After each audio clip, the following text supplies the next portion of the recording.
কি ব্যাপার, এখানে হাঁদার মতন বসে আছিস কেন? বৌমা কি এখনো কোনো খাবার আনেনি? আনতে গেছে, এই নিয়ে চলে এলো বলে। তুমি ও নিয়ে চিন্তা করো না, ও ঠিক নিয়ে চলে আসবে। ঠিক নিয়ে চলে আসবে বললে তো হবে না, সবকিছু তো একটা সময় আছে। তোকে এরপর কাজে বের হতে হবে, একটু দেরি কিসে সবকিছুতে? এই যে খাবার নিয়ে চলে এসেছি, এই নাও, খেয়ে নাও। কত দেরি হয় খাবার আনতে? তুমি কি জানো না খাবার পর আমার ছেলে কাজে বের হবে? মা ছাড়ো না, আমার এমন কিছু দেরি হয়ে যাবে না। খেয়ে দিয়ে তাড়াতাড়ি গেলে ঠিক সময় মতো পৌঁছাতে পারবো। না, এ সব সময় ছেড়ে দিলে হবে না, এবার মুখোমুখি কথা বলতে হবে। সবকিছুরই একটা সীমা আছে। তোর বউ যদি ভাবে নিজের ইচ্ছা মতন সবকিছু করে বেড়াবে, সেটা কিন্তু হবে না। নিজের ইচ্ছা মতন কিছুই তো করে বেড়াইনি মা। তুমি একদম চুপ করো। আমার ছেলেকে সময় মতন খেতে দেবে। যদি সময় মতন খেতে না দাও, তাহলে এর পরের দিন তোমাকে আমি দেখে নেব। এই চুপ করো তো তোমরা। এখন তোমরা কথা বলছো বলে আমার বেশি দেরি হয়ে যাচ্ছে। আমাকে তাড়াতাড়ি খেতে দিয়ে দাও তো।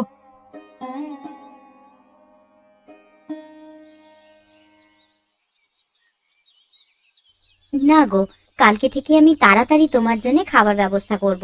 আমার বড্ড ভুল হয়ে গেছে। কথাটা যেন মনে থাকে। আহা, আমার কত সাধের গাছ আজ কত বড় হয়ে গেছে। এবার এখান থেকে চাল কুমড়ো তুলে নিয়ে বাজারে বিক্রি করলেই হাতে কয়েকটা টাকা পয়সা আসবে। অন্তত এই পরিবারে আমার ছেলে বউকে আমি সাহায্য করতে পারবো। কি ব্যাপার, বলি পরিবারটা কি আমার একার? সারাদিন কি আমি খাটাখাটনি করে যাব, আর বাকি সবাই গায়ে হাওয়া লাগিয়ে ঘুরে বেড়াবে নাকি? এরকম করে কেন বলছো বৌমা? আমাকে কি কাজ করতে হবে তুমি বলে দাও, আমি সেই কাজ করে দিচ্ছি। বাবা, আপনার কি সংসার সম্পর্কে কোনো অভিজ্ঞতা নেই? কি কাজ করতে হবে আর না করতে হবে সেটা কি আমাকে বলে দিতে হবে? আমি ভাবলাম তুমি সমস্ত কাজ একা হাতেই সামলে নাও, তো সেই কারণে আর কিছু বলিনি। সেই কারণেই আপনি ঘরের পাশের এই চাল কুমড়ো গাছ নিয়ে পড়ে আছেন, তাই তো? বলি সারাদিন এই গাছ নিয়ে পড়ে থাকলে পেটে খাবার যাবে তো? মা, গিন্নি, আরে এই দেখো বাজার থেকে কত বড় একটা মাছ পেয়েছি। এই মাছটা আজকে ভালো করে রান্না করো তো। পারবো না। ঘরে কি আমি একাই কাজ করব নাকি? তোমার মা বসে বসে শুধু মজা দেখবে? আরে তুমি আবার সকাল থেকে উঠে শুরু করে দিয়েছো। থাকতে পারি না, থাকতে পারি না। এইসব দেখে আমি আর থাকতে পারি না। সেই জন্যই তো মুখ ফুটে কথা বলতে হয়। এই রইলো মাছ বাড়িতে, আমি চললাম। এবার তোমরা যা করবার করো, সকাল বেলায় তোমাদের সঙ্গে আমি কথা কাটাকাটি করতে পারবো না।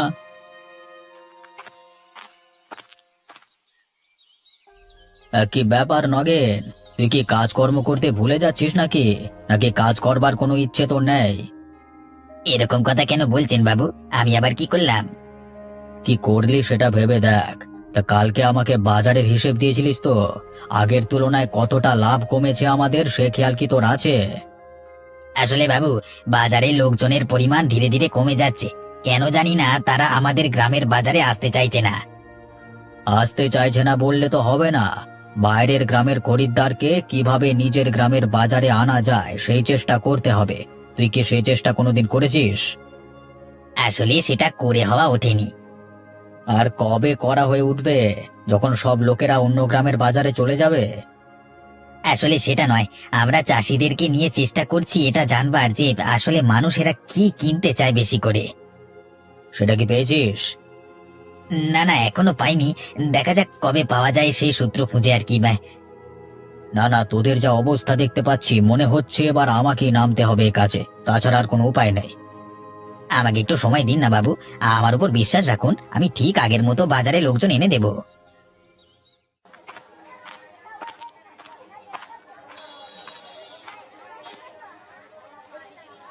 আরে গোপালদা, কি ব্যাপার? আজকে দেখছি দোকানের অনেক সবজি বিক্রি হয়নি। খদ্দের কোথায় ভাই? আগের তুলনায় বাজারের খরিদ্দার অনেক কমে গেছে, তাই জন্যই তো এই অবস্থা। সে কি কথা? তাহলে তো তোমাদের খুব লস হয়ে যাচ্ছে বলতে হবে। সে তো যাচ্ছে বটেই, ঘরেও শান্তি নেই, বাইরেও শান্তি নেই। ঘরে মায়ের কথা শুনতে হচ্ছে, আর বাইরে তো এই অবস্থা। আর তোমাকে কি বলবো বলো, সবার ঘরেই একই ঝামেলা। এই দেখো না, আজকে সকালে বেরিয়ে এই পুকুর থেকে একটা বড় মাছ পেলাম। তা ঘরে নিয়ে গিয়ে দেখছি বউ মাকে যাচ্ছে তাই ভাবে কথা শোনাচ্ছে। এভাবে চলে? সেটাই হচ্ছে কথা। আমাদের ছেলেদের জীবন এইভাবেই ঝগড়া দ্বন্দ্বের মধ্যে কেটে যাবে। নিজের কাজ নিজে করেও কোনো শান্তি নেই। কিন্তু বাজারে এরকম লোকজন কমে যাওয়ার কারণ কি? সেটা যদি আমি জানতাম, তাহলে কি আর এত সবজি বেঁচে থাকতো আমার কাছে? ওই দাও তো, আমাকে 2 কিলো আলু দিয়ে দাও। ঘরে গিয়ে আবার দেখি ওখানে মা বউ শান্ত হলো কিনা। আচ্ছা দাঁড়াও, আমি তোমাকে দিয়ে দিচ্ছি। ঠিক আছে গোপালদা, আমি তাহলে চললাম। হ্যাঁ, তুমি দেখো সবকিছু বিক্রি করতে পারো কিনা। ঠিক আছে রে ভাই, আবার আসবি কেমন?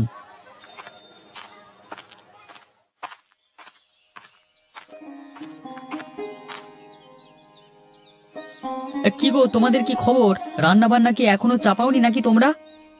একটা কথা বলো তো, এই যে ঘরের পাশে এত বড় চাল কুমড়ো গাছটা বাড়ির চাল পর্যন্ত উঠে গেছে, এই গাছটাকে রেখে লাভ কি? লাভ ক্ষতি তো আমি বলতে পারবো না। তা মা একটা গাছ প্রতিপালন করে বড় করছে, সেটাতে তো আমি আর বাধা দিতে পারি না। শোনো, তোমাকে একটা কথা বলে দিই, তোমার মা যদি ভাবে আমাকে এই বাড়ির চাকর করে এনেছে, তাহলে কিন্তু খুব ভুল ভাবছে। কিন্তু মা গেল কোথায়? তাকে তো দেখতে পাচ্ছি না। তার আর কাজটাই কি, সে পাড়া বেরোতে বের হয়েছে। তাছাড়া আর কি, সংসারের সবকিছু দায়িত্বই তো আমার।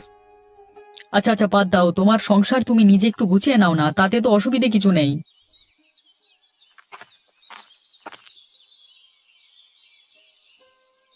কখন এলি বাবা? এই দেখ, তোদের জন্য খেজুর রস এনেছি, একদম তাজা খাঁটি খেজুরের রস। আপনাকে কেউ আনতে বলেছিল? আপনার ছেলে তো বাইরের বাজার হাট করছিল, আপনার তো শুধু শুধু বাইরে যাওয়ার কোনো প্রয়োজন ছিল না। আসলে আমার একজনকে বলা ছিল, তার কাছ থেকেই আমি খেজুরের রস নিয়ে এলাম। ভালোই করেছো মা, পিঠে পার্বণ তো খুব তাড়াতাড়ি আসছে। খেজুর গুড় দিয়ে জমিয়ে পিঠে খাওয়া যাবে। ওটাই বাকি রয়েছে, সারা দিন শুধু খাই খাই, আর কাজটাই বা কি বলো? এদিকে সব খাটাখাটনি তো আমাকেই করতে হবে, তাই না? তুমি একা কেন করতে যাবে মা? আমিও তোমার সাথে থাকবো, আমরা দুজনে মিলে একসাথে সব কিছু করব, তুমি কোনো চিন্তা করো না। এমন করে কথা বলছে ছেলের সামনে, যেন আমাকে কত সাহায্যই করে, যত সব। গোপাল ভাই, গোপাল ভাই, বাড়িতে আছো ভাই? একবার বেরিয়ে এসো না ভাই, তোমার সাথে কিছু দরকার ছিল। আরে নগেনদা, এসো এসো। ও তো এখন বাজারে গেছে, তোমার কিছু দরকার ছিল দাদা? দরকার তো ছিল, কিন্তু ও যখন নেই তাহলে আর কি হবে? তোমার কি দরকার তুমি বলো না, ও এলে না হয় আমি বলে দেব। তুমি শুনেছো নাকি জানি না, আমাদের গ্রামের বাজারের হাল কিন্তু অনেকটা খারাপ। তেমন বিক্রি বাটা হচ্ছে না, লোকজন তেমন আসছে না। হ্যাঁ, আমি শুনেছি, ও কালকে বাড়িতে এসে আলোচনা করছিল, অনেক সবজি বিক্রি হচ্ছে না। ও ভয়ও পাচ্ছে, আদতে এই সবজির ব্যবসাটা চলবে কিনা। এদিকে আমি অবিনাশ বাবুর কাছে দুবেলার কথা শুনছি, আমি কিছুতেই কোনো উপায় খুঁজে পাচ্ছি না। বাজারে কোন সবজি আনলে লোকজন আবার যে আসবে সেটাই তো বুঝতে পারছি না। অনেকদিন ধরে আমি একটা কথা বলবো বলে ভাবছিলাম, ভয়ে বলতে পারিনি। তুমি যদি সাহস দাও তাহলে বলি।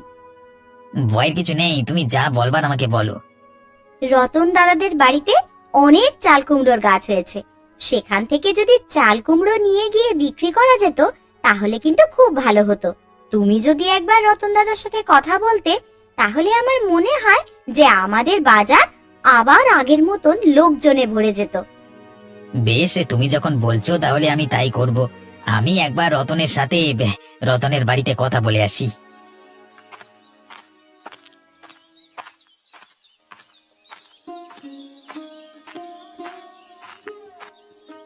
আরে নগেন ভাই, এসো এসো। তা হঠাৎ আমাদের বাড়িতে কিছু দরকার ছিল নাকি? কিছু দরকার নয়, বেশ অনেকটাই দরকার ছিল। আমি গোপালদার বইয়ের পরামর্শে তোমার কাছে এলাম আর কি। তার মানে লতা বৌদি এখানে পাঠালো? তা কি ব্যাপার? ভাই, আমাদের বাজারে লোক সংখ্যা অনেক কমে গেছে। এদিকে অবিনাশ বাবু লাভের অঙ্কের মুখ দেখতে পাচ্ছেন না বলে একটু রেগে আছেন। তাই লতা বৌদির পরামর্শে আমি ভাবছিলাম যে তোমাদের ঘরের এই চাল কুমড়ো যদি কিছু বাজারে ওঠানো যেত, তাহলে অন্তত খুব ভালো হতো। দাঁড়াও দাঁড়াও, আমার মাকে ডাকি। মা, ও মা, একবার বাইরে এসো না। হ্যাঁ বাবা, বল কি বলবি? এবার নগেন বলছিল তোমার চাল কুমড়ো গাছের কিছু চাল কুমড়ো নিয়ে গিয়ে বাজারে বিক্রি করবে। করুক না, আমার কোনো অসুবিধা নেই। তোমাদের যা ইচ্ছা তাই করো। আমি তো চাল কুমড়ো গুলো নিয়ে আর কোথাও চলে যাব না। এগুলো আমাকে কোনো না কোনো সময় বিক্রি তো করতেই হতো। তাই তোমার যখন ইচ্ছা, যতগুলো ইচ্ছা নিয়ে যেও, আমার কোনো অসুবিধা নেই। বেশ বেশ, তাহলে তো হয়েই গেল। আমার সত্যি খুব আনন্দ হচ্ছে। এবার ভালোই ভালোই যদি আমাদের বাজারে লোকজন চলে আসে, তাহলে তার থেকে ভালো ব্যাপার আর কিছু হবে না। করাচ্ছে চাল কুমড়ো বাজারে বিক্রি। আর এই গোপালদার বউকেও আমি বলছি, ঘরে একবার অশান্তি না লাগালে হবে না মনে হচ্ছে। সবাইকে দেখে নেব।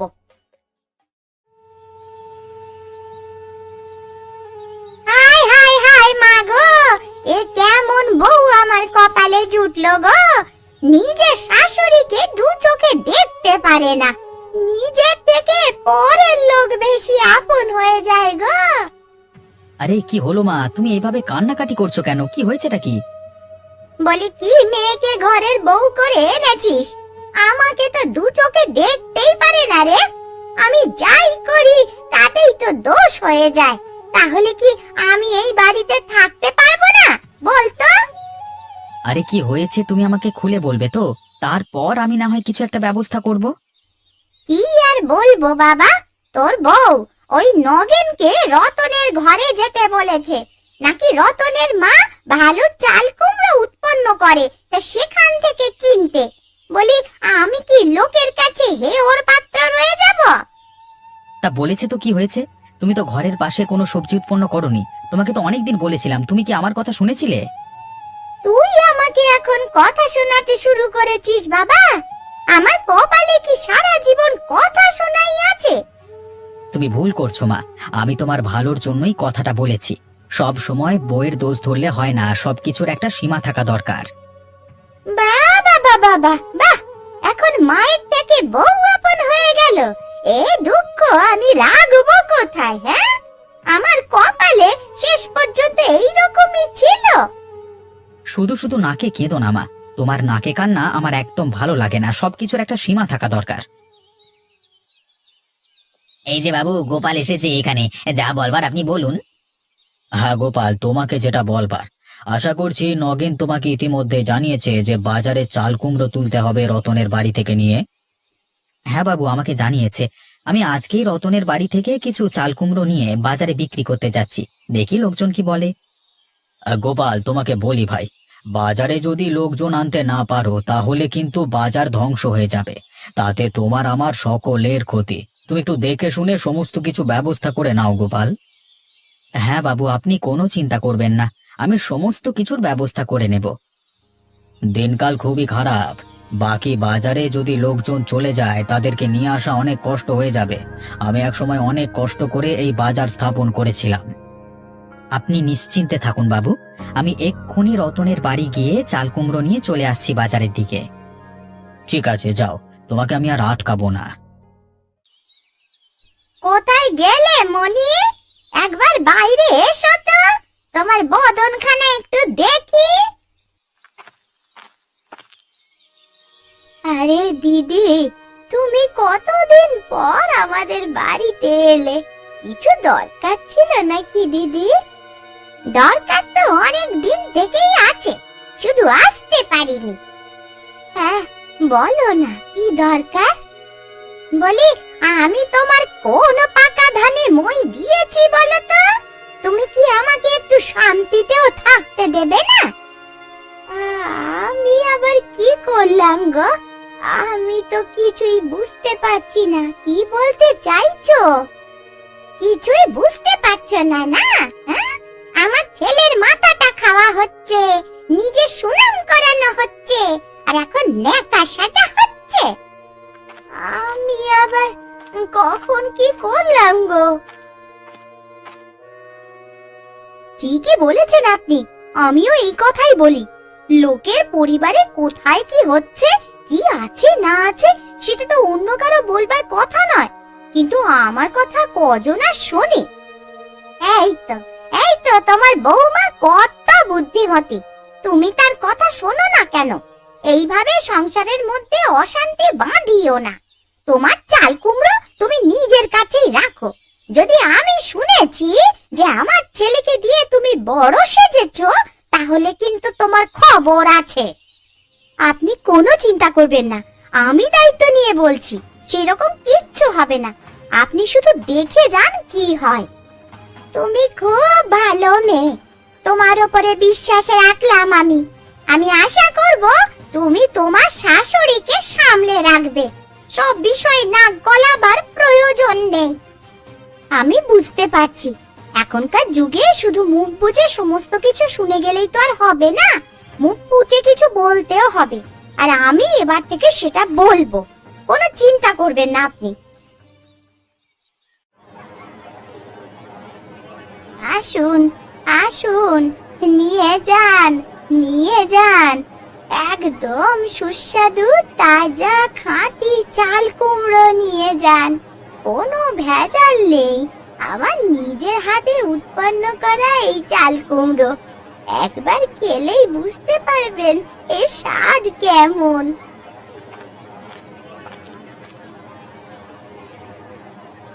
আরে বুড়িমা, তুমি নিজেই চাল কুমড়ো বিক্রি করতে বসে পড়েছো দেখছি। আমরা তো তোমার বাড়ি গিয়েছিলাম। আমি আর কোনো উপায় পাইনি বাবা, তোমাদের অপমানিত হতে হবে বলে আমি নিজেই চাল কুমড়ো নিয়ে চলে এসেছি বাজারে। তুমি ভুল কথা বলনি, তোমার ছেলের বইয়ের যা চ্যাটাং চ্যাটাং কথা, সকালবেলাতে আমাদের কান একেবারে ঝালাপালা করে দিল।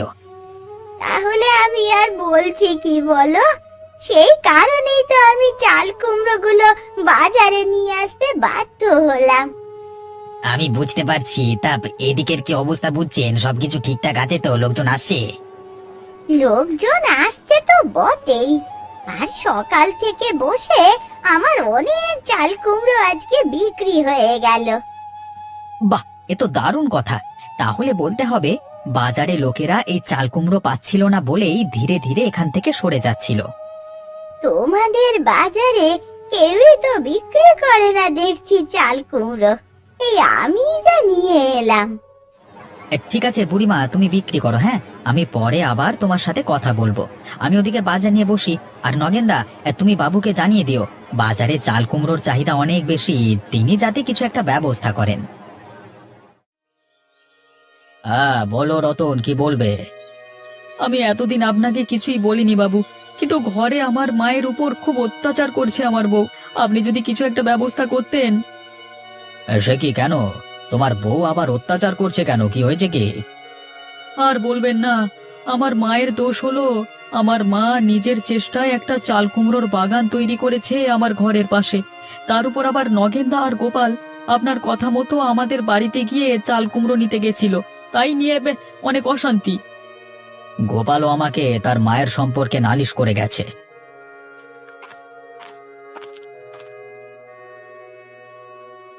আমি যতদূর শুনলাম, গোপালের মা গিয়ে রতনের বইয়ের সাথে মিলে রতনের মাকে নাকি প্রচন্ড অপমান করে এসেছে কালকে। তাই নাকি? একজন ভালো কাজ করছে বলে তারা এইভাবে পেছনে লেগেছে। দাঁড়াও, বেটাদের দেখাচ্ছি মজা। কিন্তু ওরা যদি অস্বীকার করে তাহলে কি হবে? ওরা অস্বীকার করে বাঁচতে পারবে না।